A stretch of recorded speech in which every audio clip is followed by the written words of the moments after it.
Qu'est-ce qui nous empêche donc de nous confier en Dieu parfaitement? Beaucoup disent, je crois ce que vous dites, mais il y a une difficulté. Si ma confiance était parfaite, si ma foi ne défaillait jamais, tout serait bien. Car je sais que Dieu honore toujours la confiance que nous plaçons en lui. Mais comment puis-je obtenir cette confiance? Ma réponse est celle-ci, par la mort du moi.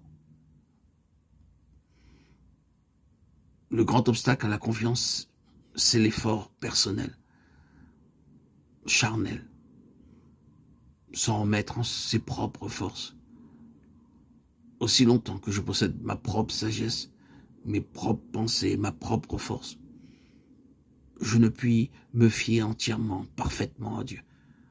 Mais quand Dieu vous brise, quand tout se trouble autour de vous et que vous ne comprenez rien, alors Dieu s'approche, tout doucement, tranquillement, alors que vous vous attendiez, pour le moins du monde, à le voir par sa présence, venir vous consoler, vous fortifier, vous édifier.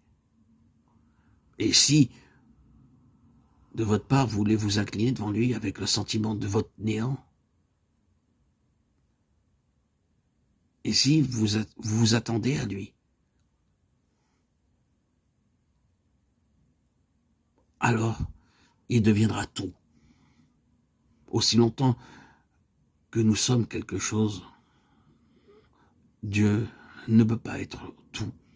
Et sa toute-puissance ne peut pas accomplir toute son œuvre en vous. Vous êtes quelque chose. Voilà le commencement de la foi. Désespérez donc complètement de vous-même. Cessez de compter sur l'homme et sur les choses de la terre. Et placez votre espérance en Dieu seul. Lui seul vous accordera ce dont vous avez tant désiré, aspiré, recherché. Ensuite, vous devez comprendre que la foi, c'est le repos. Au commencement de la vie de la foi. La foi est un combat, mais aussi longtemps que la foi est un combat, la foi n'a pas atteint sa force.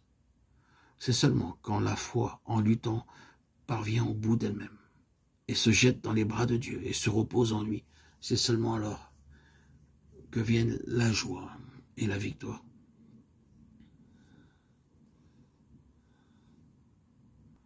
En toi seul, Seigneur, je place toute ma confiance. Toi seul peux guérir mes plaies, mes souffrances. Toi seul peux me permettre de dépasser toutes les épreuves.